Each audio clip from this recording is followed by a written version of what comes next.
ओम नमो भगवते वासुदेवाय। ओम नमो भगवते वासुदेवाय।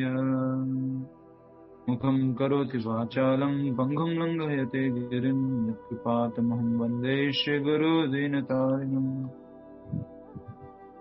हरे कृष्ण। सभी का स्वागत है आज के इस भगवद गीता कार्यक्रम में।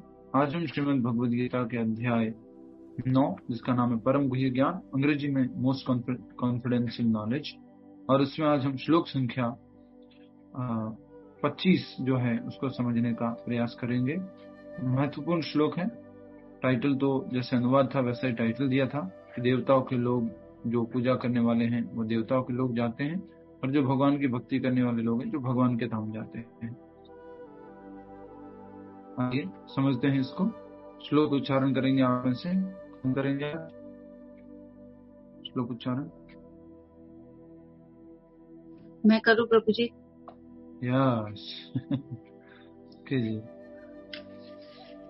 यान्ति देवव्रता देवान्, यान्ति देवव्रता देवान्, पितॄन् यान्ति पितृव्रताः, पितॄन् यान्ति पितृव्रताः, भूतानि यान्ति भूतेज्या, भूतानि यान्ति भूतेज्या, यान्ति मद्याजिनः अपि माम्, यान्ति मद्याजिनः अपि माम्।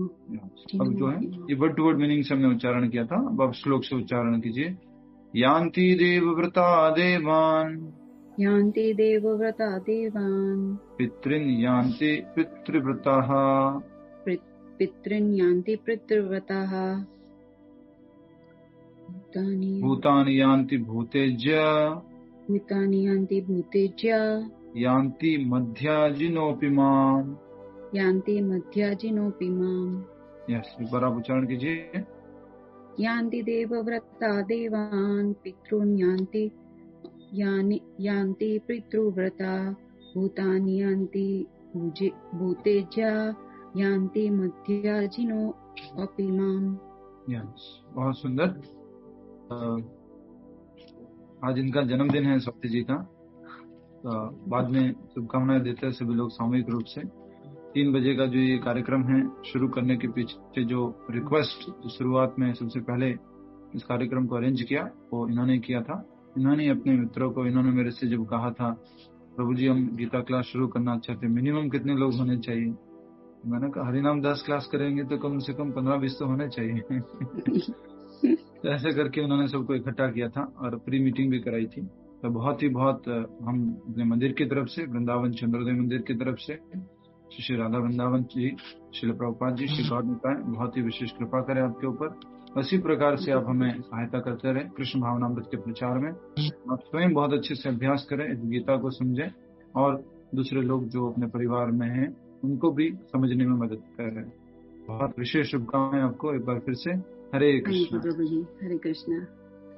शब्दार्थ दोहराइए। यान्ति, यान्ति जाते हैं, जाते हैं, देवव्रताः, देवव्रताः देवताओं के पास, देवताओं के पास, देवान के उपासक है प्रभु जी। देवताओं के उपासक, देवान देवान देवताओं के पास, देवताओं के पास, पितृन पितरों के पास, यान्ति जाते हैं, यान्ति जाते हैं, पितृव्रताः पितरों के पास, पितरों के उपासक, पितृव्रताः पितरों के उपासक, भूतानि भूत प्रेतों के पास, भूतानि भूत प्रेतों के पास, यान्ति जाते हैं, यान्ति जाते हैं, भूत इज्या भूत प्रेतों के उपासक, भूत इज्या भूत प्रेतों के उपासक, यान्ति जाते हैं, यान्ति जाते हैं, मत मेरे, याजिनः भक्तगण, याजिनः भक्तगण,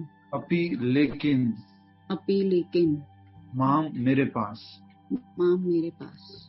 एक शब्द बार बार आना है। यान्ति यान्ति यान्ति, जाते हैं। कौन कहाँ जाते हैं उसका एड्रेस दिया गया है यहाँ पे, ठीक है। बहुत सारे लोग क्या बोलते हैं मालूम है, किसी भी देवी देवता की पूजा कर लो, कहाँ जाओगे? भगवान के पास ही जाओगे, मोक्ष मिले। सारे रास्ते एक जगह तो लेके जाते हैं, ऐसा आज इस श्लोक में भगवान खुद क्लियर करते हैं। सारे रास्ते एक जगह लेके नहीं जाते, जिस रास्ते में जा रहे हो वो रास्ता उस लक्ष्य तक लेके जाएगा। यही यहाँ पर कहा गया है। अनुवाद दोहराइए। जो देवताओं की पूजा करते हैं, जो देवताओं की पूजा करते हैं, वे देवताओं के बीच जन्म लेंगे। वे देवताओं के बीच जन्म लेंगे। जो पितरों को पूजते हैं, जो पितरों को पूजते हैं, वे पितरों के पास जाते हैं। वे पितरों के पास जाते हैं। जो भूत प्रेतों की उपासना करते हैं, जो भूत प्रेतों की उपासना करते हैं, वे उन्हीं के बीच जन्म लेते हैं। वे उन्हीं के बीच जन्म लेते हैं। और जो मेरी पूजा करते हैं, और जो मेरी पूजा करते हैं, वे मेरे साथ निवास करते हैं। वे मेरे साथ निवास करते हैं। डायरेक्टली भगवान ने बता दिया है, ठीक है। जो मेरी भक्ति करेगा, मेरी पूजा करेगा, वो तो मेरे पास आएगा। अब कोई देवी देवताओं की पूजा कर रहा है, उनकी उपासना कर रहा है, तो उनके पास जाएगा। जैसा कि पिछले श्लोक में भगवान ने बताया था कि मैं ही समस्त यज्ञों का स्वामी तथा भोक्ता हूँ, एकमात्र। और जो लोग मेरे वास्तविक दिव्य स्वभाव को नहीं पहचानते, वो नीचे गिर जाते, अर्थात वो जन्म मृत्यु के सागर में चलते रहते। तो भगवान कह रहे हैं कि अगर देवताओं की पूजा करोगे तो वापस से क्या होगा? जन्म होगा। देवी देवताओं की पूजा तो मुक्ति नहीं मिलेगी। रिसेंटली एक इंस्टाग्राम पे एक हम वीडियो देख रहे थे, आई थिंक यूट्यूब पे था। बोले इस्कॉन वाले लोग भ्रमित कर रहे हैं, इस्कॉन वाले लोग जो हैं काली माता का महत्व नहीं जानते, काली कितनी महान है। इस्कॉन वाले लोग बोलते हैं कि काली माता मोक्ष नहीं दिला सकती, ऐसा करके वो कर रहे थे। एक्चुअल में जो सत्य बात है उसको अच्छे से समझना होता है। तो काली माँ है, वो इस भौतिक जगत की कंट्रोलर है। दुर्गा माता जो यहाँ की कंट्रोलर हैं, वो इस भौतिक जगत को नियंत्रित करके रखती हैं, और इस भौतिक जगत में जितने भी लोग हैं उनकी परीक्षा लेती रहती हैं। उनके उपासक कभी भी इस भौतिक जगत से बाहर नहीं जा सकते। Only and only and only जो व्यक्ति इस जगत से बाहर है, जो तीनों गुणों से बाहर है, वो ही हमें बाहर लेके जा सकता है। और भगवान कृष्ण, परम भगवान, स्वयं कह रहे हैं इस भगवद गीता के श्लोक में कि जो देवताओं की पूजा करते हैं वे देवताओं के बीच जन्म लेंगे, वो देवलोक को जाएंगे। और जो पितरों को पूजते हैं, पितर यहाँ लिखा ना, पितरों को पूजते हैं, तो यहाँ दो अर्थ है यहाँ पितरों से। एक पितरी लोक है जहाँ पर जो सिद्ध लोग रहते हैं, ऐसे एंसेस्टर्स हैं जो सिद्धि प्राप्त किए हुए हैं, अष्ट सिद्धि वगैरह प्राप्त किए हुए, उनके उपासक, उनके लोग जाते हैं। या फिर बहुत ज्यादा जो अपने खुद के पितर लोग जो होते हैं उनसे आसक्त हैं, तो वो उन्हीं के यहाँ पर बार बार उनका जन्म होता रहता है। तो सोचिए, हमें मुक्ति तो नहीं मिल रही है। अगर देवताओं के लोग चले जाते हैं तो भी मुक्ति नहीं मिलती, पितरों के लोग जाते हैं तो भी मुक्ति नहीं मिलती, और जो भूत प्रेतों की उपासना करते हैं वे उन्हीं के बीच जन्म लेते हैं। तो भूत प्रेतों की उपासना करने वाले लोग भी हैं। जैसे आपने देखा होगा, किसी पेड़ की पूजा करते हैं, क्यों करते? बोले यहाँ पर भूत हैं। किसी पत्थर में कुछ बोले आवाज आती है, यहाँ पे इसकी पूजा करते हैं, क्यों? यहाँ बोले भूत रहता है। तो भूत प्रेतों की पूजा करने वाले लोग, भूत प्रेतों का एक लोक है, वहां पर जाते हैं। तो इस प्रकार से भगवान ने यहाँ पर पूरा का पूरा क्लियर कर दिया है। सिंपल शब्दों में अगर कहें, जो जिसकी उपासना करता है उस लोक को जाता है। यहाँ पर प्रभु जी, भूत प्रेतों की पूजा तांत्रिक लोग करते हैं ना? तांत्रिक लोग बहुत करते हैं। जैसे बंगाल में होती है ना तंत्र विद्या, बहुत ज्यादा करते हैं बंगाल के लोग। तो छोटी सी बात यहाँ पर क्लैरिफिकेशन के रूप में ये है, क्या अगर आप शिव जी की पूजा करोगे, दुर्गा माता की पूजा करोगे, गणेश जी की पूजा करोगे, तो क्या वो आपको भक्ति के लिए गाइड नहीं करेंगे? करते हैं गाइड। तो उनकी उपासना करना, उनकी पूजा करना ठीक है, पर ये समझ के करना कि वो भगवान कृष्ण से अलग भगवान है, कोई एक अलग भगवान है, ये नहीं। वो सब भगवान श्री कृष्ण के द्वारा नियुक्त जो है, सारे के सारे जीव हैं जो उस पद पर नियुक्त है। देवी देवता क्या है? एक शब्द में बताइए, देवी देवता क्या है? शब्द बोला है, शक्तियां, रिप्रेजेंटेटिव ऑफ गॉड्स। वो तो सही है, शक्तियां भी ठीक है, रिप्रेजेंटेटिव ऑफ गॉड। एक शब्द बोला था अभी मैंने, मंत्री नियुक्त अपॉइंट किया, नियुक्त अधिकारी है प्रभु जी। यस, देवी देवता क्या है? पदवी है, उपाधि है, सीट है। जैसे अभी मैं एक कंपनी में आया हुआ हूँ, आपने नाम सुना होगा बहुत ज्यादा, पहले इस्तेमाल करे फिर विश्वास करे। किसका ऐड है? घड़ी डिटर्जेंट। हाँ, बस वो सुनेंगे, सब लोग सुनेंगे। घड़ी डिटर्जेंट का यहाँ कॉर्पोरेट ऑफिस है, वहां पर आए थे। तो इनके बहुत सारे प्रोडक्ट भी हैं, बहुत सारे प्रोडक्ट हैं इनके, तो यहाँ पर आए हुए थे। तो हम कहना ये चाह रहे थे कि ये यहाँ पर जो चेयरमैन की पोजीशन पे है, या प्रेसिडेंट की पोजीशन पे, या डायरेक्टर की पोजीशन पे, ये सब क्या है? पदवी है। इनका ये साम्राज्य है, घड़ी डिटर्जेंट वालों का ये साम्राज्य। इस साम्राज्य में बहुत सारी पोस्ट है, मैनेजर, डायरेक्टर और डायरेक्टर, प्रेसिडेंट, वाइस प्रेसिडेंट, ये सब डायरेक्टर्स वगैरह, ये सब भी बदलते रहते हैं। वैसे ही भगवान की इस पूरी सृष्टि में सब कौन है? पोस्ट है। देवी देवता भी क्या है? पोस्ट है। अभी जो इंद्र है उनका नाम क्या है? पुरंदर। आगे जो इंद्र बनेंगे उनका नाम क्या होने वाला है? बलि महाराज, जो राजा बलि जिन्होंने सारे यज्ञ कर लिए थे, अश्वमेध यज्ञ। अभी जो चंद्रमा है वो पोस्ट पे कौन बैठे हुए हैं? सोम। अभी जो सूर्य हैं उस पोस्ट पे कौन बैठे हुए हैं? विवस्वान, जो हमने चौथे अध्याय के पहले श्लोक में पढ़ा था। ये देवी देवता सारे पोस्ट हैं, और ये हमें बस पिछले कुछ श्लोकों में भी पढ़ा था और सातवें अध्याय में भी पढ़ा था। हमें क्षणिक सुख दे सकते हैं, क्षणिक बेनिफिट दे सकते हैं, भौतिक सुख दे सकते हैं। आध्यात्मिक उन्नति के लिए जस्ट हमें भगवान की तरफ जोड़ सकते हैं, बट हमें मोक्ष नहीं दे सकते। इसलिए हमेशा याद रखेंगे, यान्ति देव व्रता देवान पितृन यान्ति पितृव्रता भूतानि यान्ति भूतेज्य।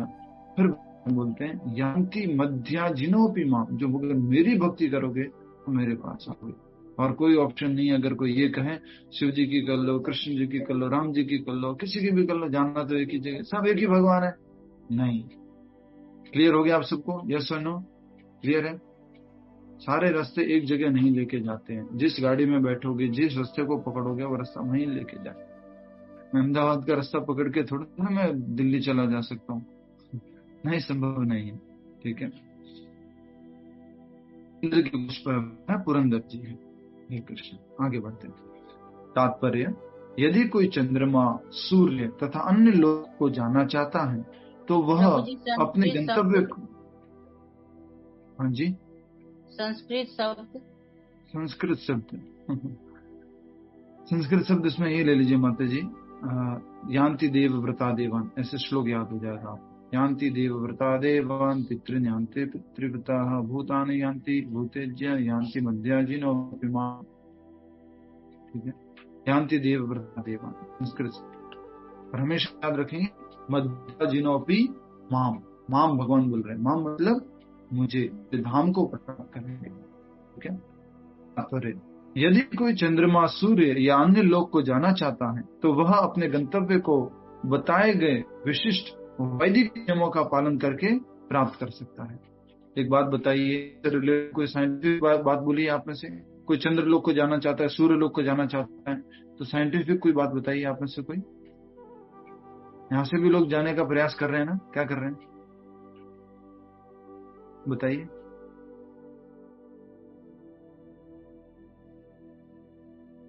फर्स्ट इंडियन लेडी जो मून पे गई थी, उनका नाम क्या? कल्पना चावला प्रभु। कल्पना चावला जी। तो कहने का अर्थ है कि हम एक मशीन के द्वारा, एक जहाज के द्वारा यहाँ जाने का प्रयास कर रहे हैं। एक्चुअल में आज तक मून पे कोई नहीं गया, ये सब प्रूव हो चुका है। मून लैंडिंग इज हॉक्स, ऐसे करके प्रूव हो चुका है। आप डाल दीजिएगा गूगल में, आ जाएगा। कोई भी आज तक चंद्रमा पे नहीं गया। इसने अपने इस शरीर में और अपने इसी दिमाग के द्वारा बनाए गए मशीनों से हम चंद्रमा पे नहीं जा सकते। सब रॉन्ग प्रूफ हो चुका है।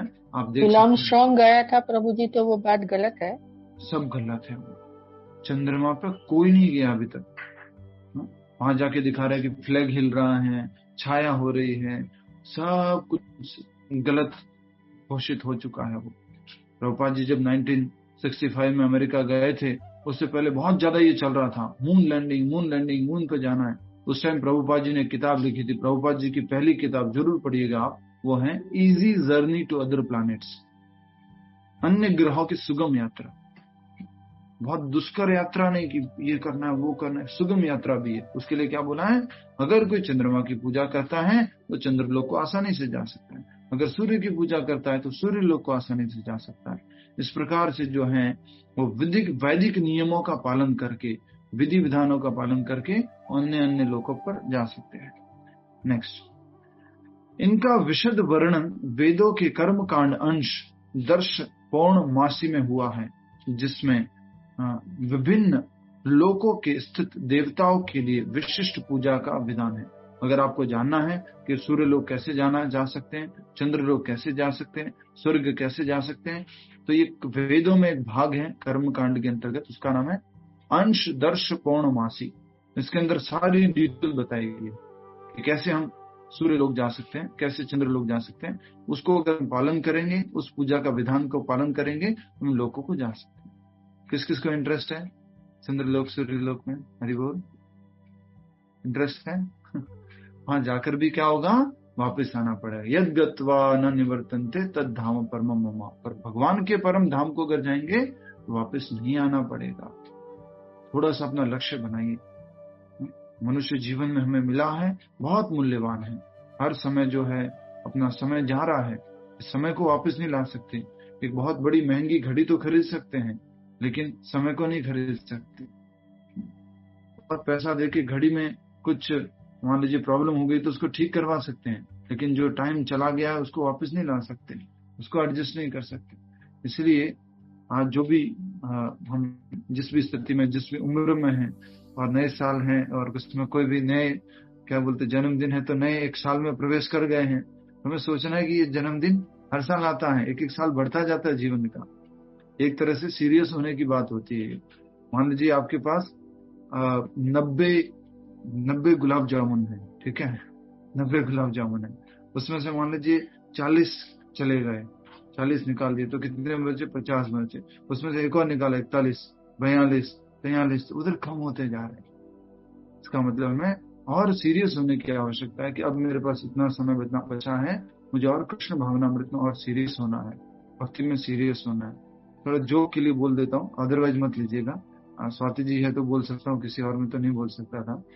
तो मान लीजिए किसी का जन्मदिन है और उसको सेलिब्रेट कर रहा है, जोक के लिए बोल रहा हूँ, please don't take otherwise. Celebrate करना, भगवान को भोग लगा के केक वगैरह काट लेना, उसमें कोई दिक्कत नहीं है, भगवान को याद करके हुए कर सकते हैं। एक्चुअल में जन्मदिन का मतलब है इस दिन हम इस भौतिक जगत रूपी जेल में प्रवेश किए थे। जन्मदिन का मतलब क्या है, आज के दिन हम इस भौतिक रूपी जगत रूपी इस जेल में प्रवेश किए थे, और जेल में प्रवेश करने के दिन को हम सेलिब्रेट करते हैं। आज के दिन मैं जेल में आया था, 1 साल हो गया, 2 साल हो गए, 3, तो ये सेलिब्रेशन है। सच जेल में प्रवेश होने वाले दिन का सेलिब्रेशन है।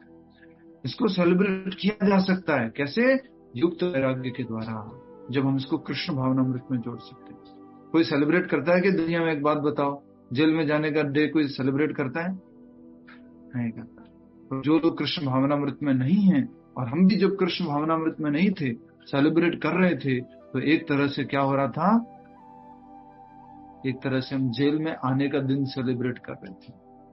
बट अब कृष्ण भावनामृत में आ गए तो हम कैसे सेलिब्रेट करते हैं? राजा प्रहलाद के जैसे, भक्त प्रहलाद ने जैसे बताया है कि हर एक अपने जन्मदिन को ये याद कर करके कि माँ के गर्भ में था मैं, और भगवान से प्रार्थना किया था, भगवान मुझे यहाँ से बाहर निकालो, मैं आपकी भक्ति करूंगा। तो आज ये मेरा रिमाइंडर है कि मैंने भगवान को प्रॉमिस किया था, माँ के गर्भ में बाहर निकल करके भगवान की भक्ति करूंगा। तो मेरे लिए एक रिमाइंडर है, और इस रिमाइंडर के रूप में मैं जो है उसको अच्छे से, उस प्रॉमिस को निभाऊंगा। मैं भूल गया था उस प्रॉमिस को, ये पूरा भजन भी मैंने एक दिन आपको सुनाया था।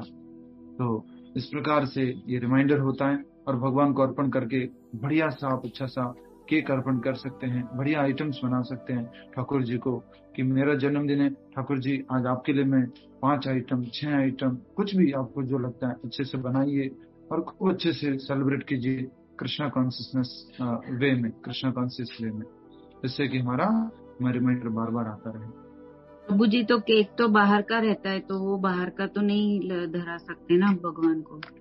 मैंने सुना है कि आपको बनाना आता है। हाँ आता है, लेकिन मैं बर्थडे के दिन नहीं बनाती प्रभु जी कुछ। तो इस्कॉन से ऑर्डर कीजिए, इस्कॉन में मिलता है ना, वहां पे ऑर्डर कीजिए। ठीक है स्वाति जी, इस्कॉन में ऑर्डर कीजिए, वहां पे मिलता है।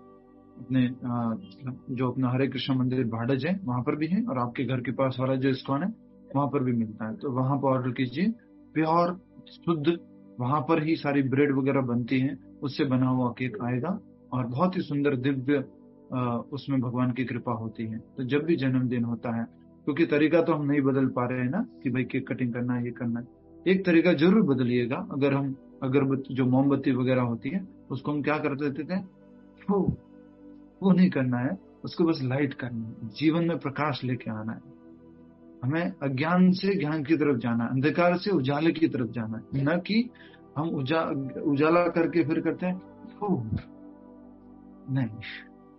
ठीक है, बहुत अच्छे से कृष्णा कॉन्शियस वे में खूब आनंद आता है, इतना आनंद आता है क्या बताएं आपको। मतलब जब कृष्ण भक्त आते हैं घर पे, आज शायद आप घर पे अगर प्रभु जी लोगों को इनवाइट कर सकते हैं तो बहुत अच्छा है। बोलिए प्रभु जी 10 मिनट के लिए आके जाइएगा, अभिराम प्रभु जी को कॉल कर लीजिए, वो आएंगे मंदिर की तरफ से और आपको बढ़िया आशीर्वाद कृपा देके जाएंगे।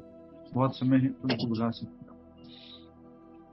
तो हम यही कहना चाह रहे थे कि ये भौतिक जगत जो है इसमें हम आए हैं, मनुष्य जीवन बहुत दुर्लभ है, और उसका सदुपयोग करके हमें ये चंद्रलोक में नहीं फंसना है, सूर्य लोक में नहीं फंसना है, या किसी इंद्र लोक में नहीं फंसना है, ओनली कृष्ण के लोक जाना है। भक्ति करेंगे तो हम भगवान के धाम जा सकते हैं। एकमात्र तरीका है भक्ति करना, हरे कृष्ण महामंत्र का जप करना, अधिक से अधिक जाप करना चाहिए। अपना जन्मदिन वगैरह हो तो ऐसे कोशिश करें 16 माला तक कर ले, ऐसी कोशिश होनी चाहिए हमारी। इस प्रकार से आप जो हमेशा याद रख पाएंगे। बर्थडे के दिन जो भी चीज करते हैं वो हमें याद रहती है। लास्ट ईयर क्या किया था, हम वहां घूमने गए थे, अच्छा इस बार क्या करेंगे, तो वो याद रहता है। वैसे ही आपको याद रहेगा कि लास्ट ईयर मैंने कमिट किया था ठाकुर जी से कि आज मैं 16 माला करूंगी, या मैंने ठाकुर जी के लिए कुछ विशेष भोग बनाया था, या मंदिर से प्रभु जी लोग आए थे, थोड़ा कीर्तन किया था। ये तरीका होता है। कृष्णा कॉन्शियस वे में इस सबको कार्य को कर सकते, कुछ भी मना नहीं है। डांस भी होगा, केक भी कटेगा, और अच्छा अच्छा खाना भी खाएंगे, पार्टी भी होगी। सब किसके साथ होगा, कृष्णा के साथ। ठीक है, जैसे कि हमारे में से लीना विज माता जी अपनी बेटी की शादी करवा रहे हैं, तो शादी में इतना बड़ा शादी होने वाला है, उसमें बिना लहसुन प्याज का उनके ठाकुर जी को भोग लगा हुआ प्रसाद रहेगा, उससे पहले कीर्तन होगा, ये सब कार्यक्रम हो रहा है। ये तरीका हमें वैदिक संस्कृति है उसको करना है और आगे भी पहुंचाना है। उनको बेटी को भी ऐसा नहीं है कि वो मॉडर्न है तो उसको कुछ इसके प्रति विरोध है, ये क्या कर रहे हो आप लोग, नहीं, she is also agreeing to this. ठीक है, तो हम बात कर रहे थे पितृलोक को जाते हैं और विशिष्ट पूजा करके अलग अलग लोकों में जा सकते हैं, और इसके बारे में अंश दर्श पौर्णमासी में बताया हुआ है। इसी प्रकार मनुष्य भूत प्रेत लोकों में जाकर यक्ष, राक्षस या पिचास बन सकता है अगर उनकी पूजा करता है तो। पिचास पूजा को काला जादू कहते हैं।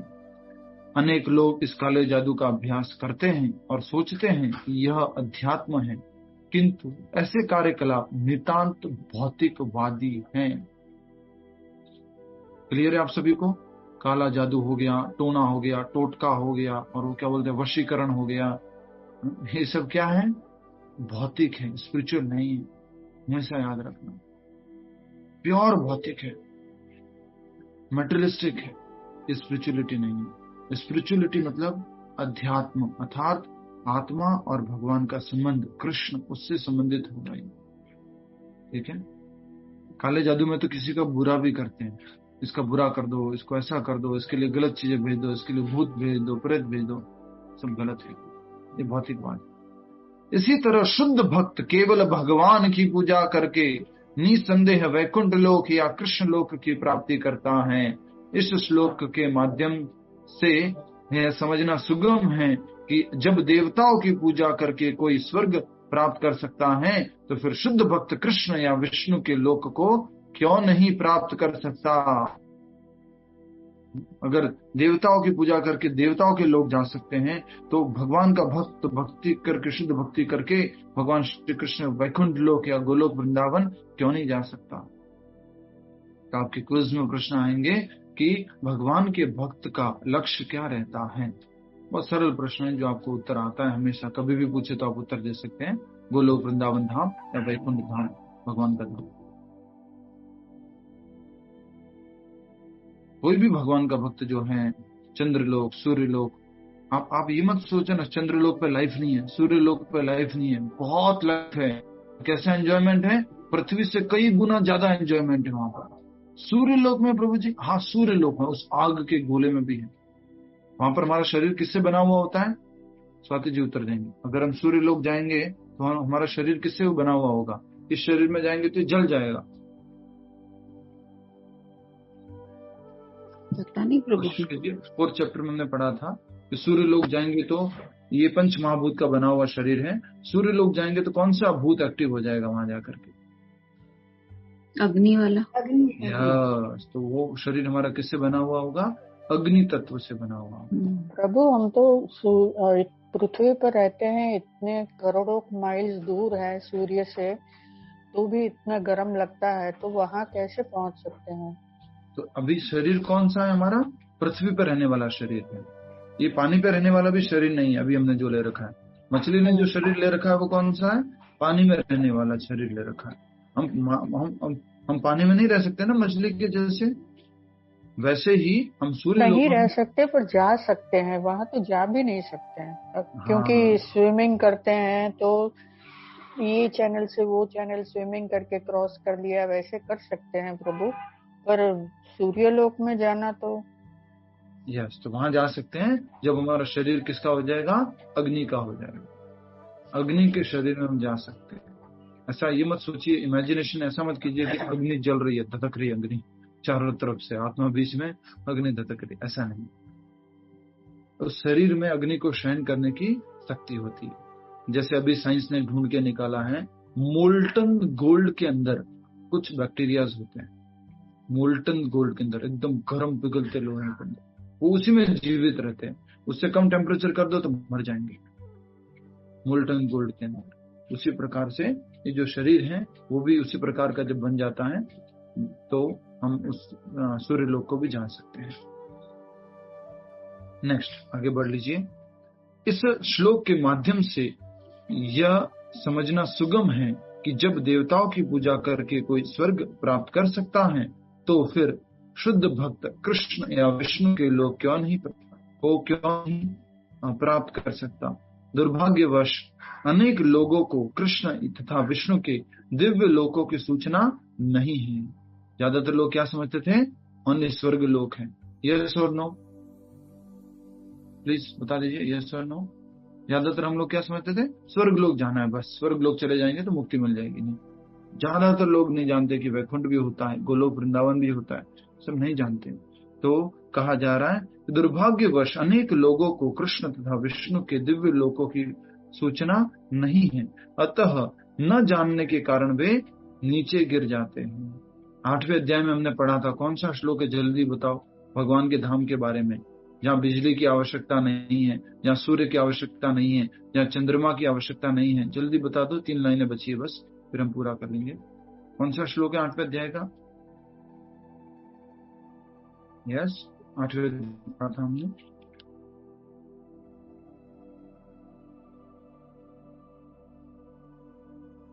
सूर्य की आवश्यकता नहीं है, चंद्रमा की आवश्यकता नहीं है, बिजली की आवश्यकता नहीं है।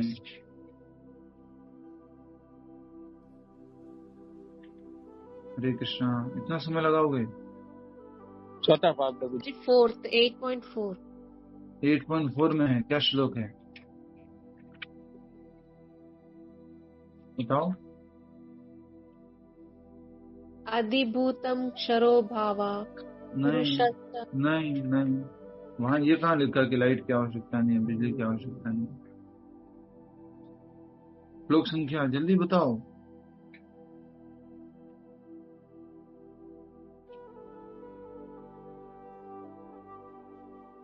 बताओ। 8.21 8.31 आई थिंक पूरा सही उत्तर। 21।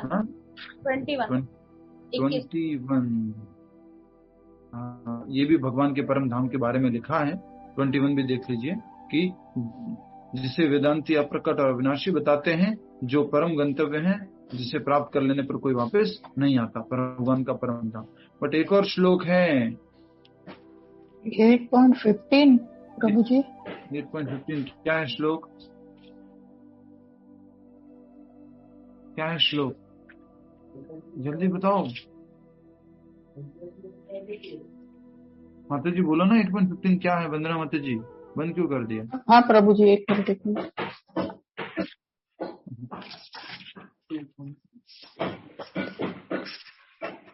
क्या हो रहा है? कुछ बर्तन की आवाज आ रही है।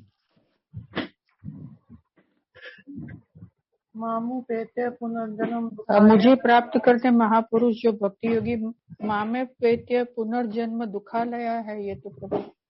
हाँ, भगवान के धाम को प्राप्त करने की बात हो रही है। ठीक है। हरे कृष्ण।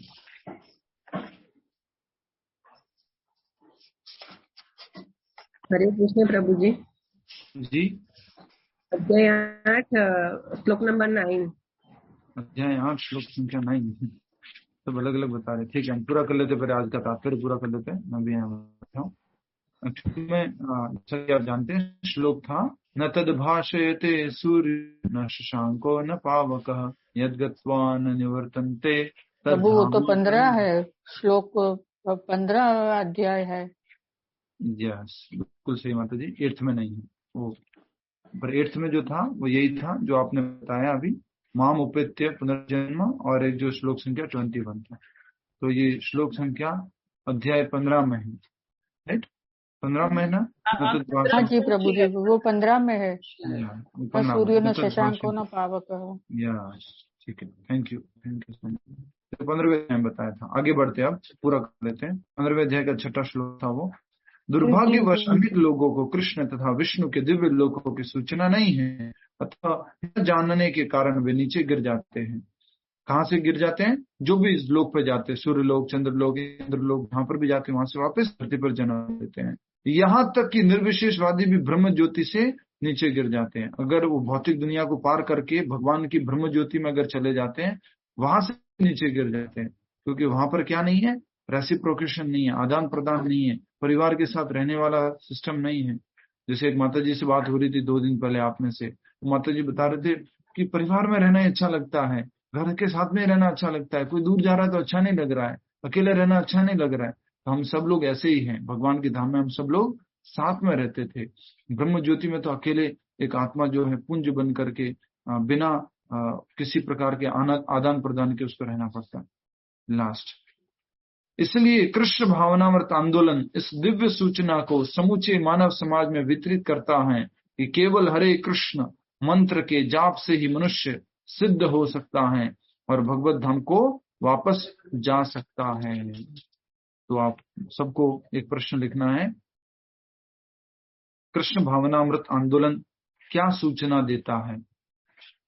कृष्ण भावनामृत आंदोलन क्या सूचना देता है?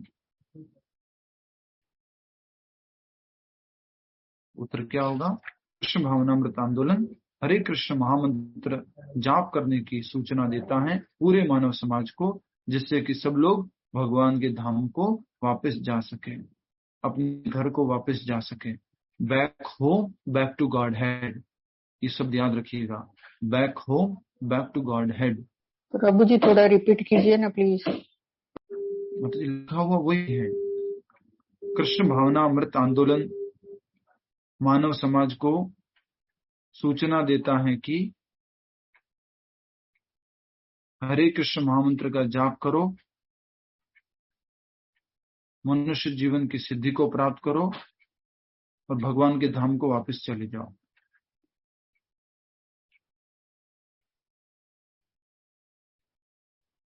ये बहुत ही इंपॉर्टेंट मैसेज है हम सब लोगों के लिए कि कृष्ण भावनामृत का अभ्यास करना है और इस मनुष्य जीवन के उद्देश्य को पूरा करना है और जन्म मृत्यु के चक्र से मुक्त होकर के भगवान के धाम जाना है। ठीक है, कल का श्लोक और भी महत्वपूर्ण है। पत्रम पुष्पम फलम तो यम योग में भक्त्या प्रयच्छति। भगवान को भोग कैसे लगाते हैं, भगवान को क्या क्या पसंद है, वो कल के श्लोक में आने वाला है। और भगवान को अगर प्रेम पूर्वक आप पत्र, पुष्प, जल आदि अर्पण करते हैं, भगवान उसको स्वीकार करते हैं। बहुत इंपॉर्टेंट श्लोक है 9.26 का। आज का श्लोक आप याद कर चुके हैं। देवताओं की पूजा करने वाले देवताओं के लोग, भूत प्रेतों की पूजा करने वाले भूत प्रेतों के लोग, पितरों की पूजा करने वाले पितरों के लोग, और भगवान के भक्त जो कि भगवान की भक्ति करते हैं, भगवान के धाम जाते हैं, गोलोक वृंदावन जाते हैं। इसलिए हम सब लोगों को एक सरल तरीका अपनाना है भक्ति करने का, वो है जो भी कार्य करेंगे उसमें कृष्ण को जोड़ देंगे। जो भी खाना खाएंगे, जो भी देखेंगे, जो भी सुनेंगे, जो भी कार्य करेंगे जीवन में, उसमें कृष्ण को जोड़ देंगे। और इस प्रकार से हमारा जीवन भक्ति से भर जाएगा। हरे कृष्ण महामंत्र का जप करते रहेंगे और इस प्रकार जप करने से हम जन्म मृत्यु के चक्र से मुक्त हो सकते हैं, भगवान के धाम जा सकते हैं। ठीक है, तो एक बार हम सब लोग माला तो हो चुकी थी, फिर एक बार और माला करेंगे अभी, और फिर स्वाति जी को जन्मदिन का